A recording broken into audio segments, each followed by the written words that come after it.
পাকিস্তানকে ডেকে এনে ধুলাই দিয়েছে বাংলাদেশ। নাটকীয় ম্যাচে বাংলাদেশ একই দেখালো। দর্শক, বাংলাদেশ দলের আপনার প্রিয় খেলোয়াড় কে তা আমাদের কমেন্ট করে জানিয়ে দিন। পাকিস্তানের বিপক্ষে 3 ম্যাচের টি-20 সিরিজের প্রথম টি-20তে দাপুটে এক জয় তুলে নিয়েছে বাংলাদেশ। পাকিস্তানের বিপক্ষে টাইগাররা জিতেছে 7 উইকেটে। মিরপুর জাতীয় ক্রিকেট স্টেডিয়ামে এদিন টসে জিতে বোলিংয়ের সিদ্ধান্ত নেয় বাংলাদেশ।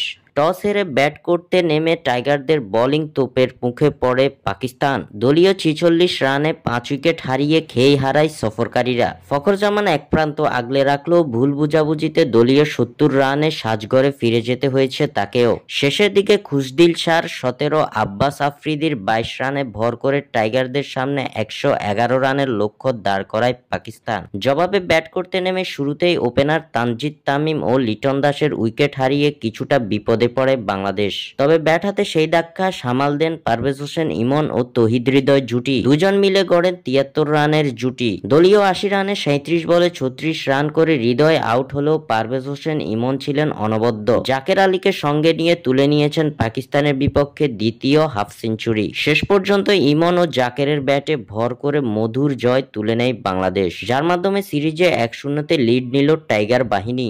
স্বাক্ষর থেকে সাদবিন ইসলাম।